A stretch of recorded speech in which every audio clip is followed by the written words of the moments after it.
नमस्कार, जय भीम, नमो बुद्धाय। साथियों, भारत में 5 राज्यों के चुनाव और अगले वर्ष 2024 में लोकसभा का चुनाव बहुत नजदीक है। तो सभी राजनीतिक दल सत्ता की चाहत में गठबंधन बनाकर चुनाव में उतरने की कोशिश कर रहे हैं। चाहे भारतीय जनता पार्टी हो, चाहे कांग्रेस हो, चाहे और अन्य दल हो, सब लोग अपने अपने गठबंधन बना रहे हैं। ये सभी गठबंधन चाहे बीजेपी का हो, कांग्रेस का हो या इंडिया अलायंस हो, ये सभी गठबंधन सामाजिक या राजनीतिक दृष्टि से बेमेल गठबंधन है। इनका आपस में कोई मेल नहीं है। जितनी पार्टियां जुड़ रही हैं वो न सामाजिक रूप से इनकी विचारधारा एक है, न राजनीतिक दृष्टि से, न सांस्कृतिक दृष्टि से। ये बिल्कुल भिन्न विचारधारा वाले लोग एक होकर केवल सत्ता में बने रहना चाहते हैं। जो स्वाभाविक गठबंधन है वो बहुजन समाज का गठबंधन है। बहुजन समाज का स्वाभाविक गठबंधन है, जो सत्ता ही नहीं व्यवस्था परिवर्तन का गठबंधन है। वो एक बहुत बड़ी क्रांति है, एक बहुत बड़ा परिवर्तन इस देश में प्रकट होने की संभावना व्यक्त करता है।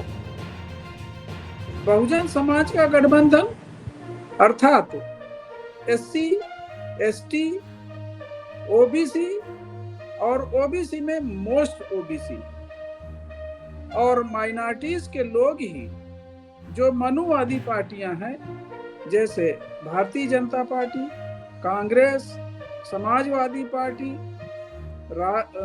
राष्ट्रीय जनता दल या ममता बनर्जी या शरद पवार या इस तरह के जितने लोग हैं, ये सब मैं कहता हूँ ये सब मनुवादी लोग हैं, मनुवादी पार्टियों से संबंधित लोग हैं। इनके सब की विचारधारा मनुवादी विचारधारा है। इनका बहुजन मूवमेंट से, बहुजन आंदोलन से इन लोगों का कोई सरोकार नहीं है। ये सत्ता में बने रहना चाहते हैं। इनका व्यवस्था परिवर्तन से कोई सरोकार नहीं है। इनकी जो मुद्दे हैं वे मुद्दे सत्ता के हैं, सरकार बनाने के हैं, बिजली, पानी, सड़क के मुद्दे हैं, उल जलूल मुद्दे हैं, जिनका परिवर्तन से, जिनका विकास से कोई लेना देना नहीं है।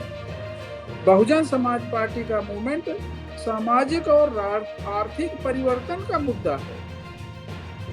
दबे कुचले वंचित समाज को मुख्य धारा में लाने का मुद्दा है। विषमता को, समाज में व्याप्त विषमता को समाप्त करने का मुद्दा है। और इससे जो जुड़ने वाले लोग हैं वे जो को सफरर्स हैं, इन विषमताओं के भुक्तभोगी जो लोग हैं वो एससी, एसटी, मोस्ट ओबीसी और माइनॉरिटीज के लोग हैं। अगर ये लोग चुनाव में एक होते हैं, एक अपनी ताकत बनाते हैं, तो जो ये विषमताओं को जन्म देने वाले लोग हैं इनको आसानी से उखाड़ फेंक सकते हैं, विषमता को समाप्त कर सकते हैं। यह स्वाभाविक गठबंधन है, यह नेचुरल गठबंधन है और इसके प्रणेता बहुजन समाज पार्टी ही है।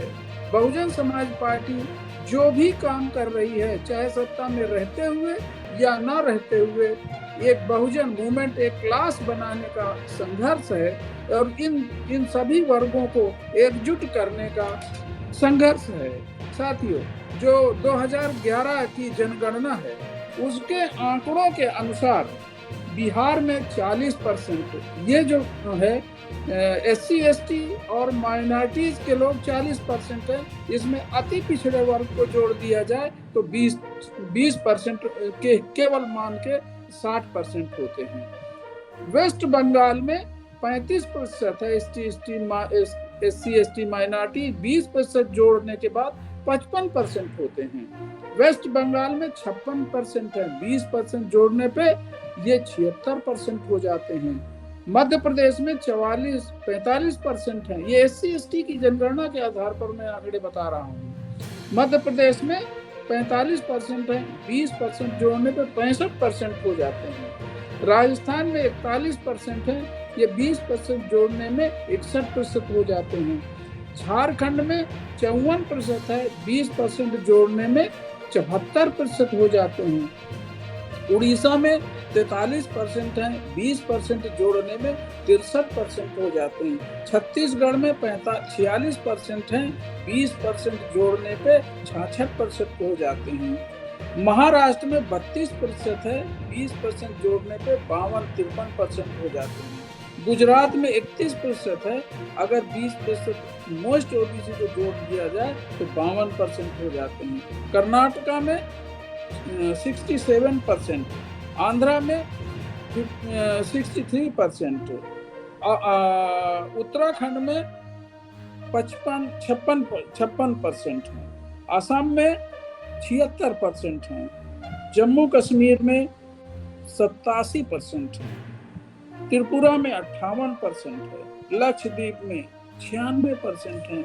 ये प्रतिशत मनुवादी पार्टियों को सत्ता में आने से रोक सकता है। ये लोग अपनी एक मजबूत शक्ति हैं एक्चुअली, बस इनको अपनी ताकत का एहसास नहीं है। इनको ये एकजुट होने के लिए बहुजन समाज पार्टी लगातार संघर्ष कर रही है। ये लोग केवल लोगों को लुभावने वादे कि हम जाति जनगणना कराएंगे, हम ये करें, इनकी सरकारें होते हुए भी अब तक इन्होंने जाति जनगणना कराई नहीं।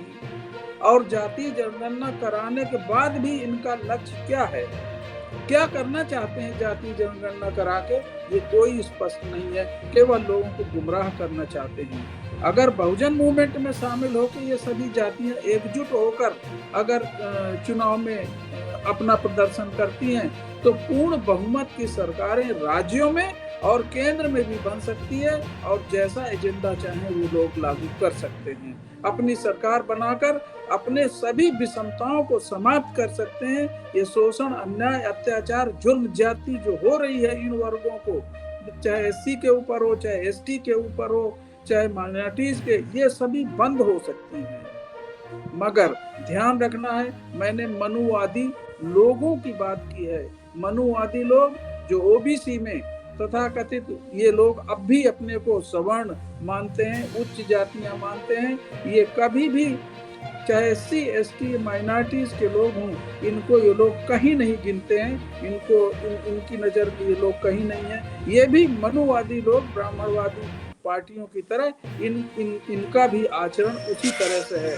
तो जो ओबीसी के तमाम आजकल मुख्यमंत्री या तमाम कई राज्यों में उनकी सरकारें चल रही हैं, 60 वर्ष हो गए सत्ता में बने रहने पे, मगर कहीं भी कोई परिवर्तन उनके राज्यों में दिखता नहीं है। इसलिए सावधान रहने की जरूरत है।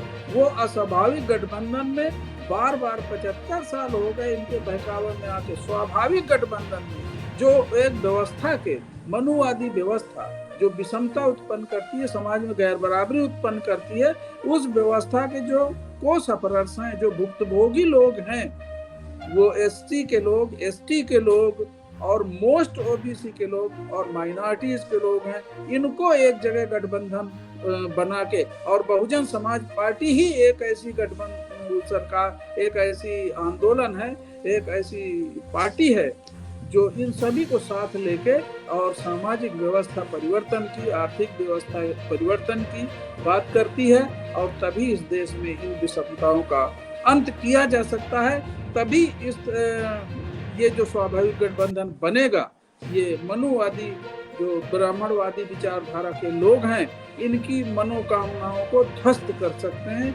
यही गठबंधन इस देश के लिए स्वाभाविक गठबंधन है। जय भीम, नमो बुद्धाय।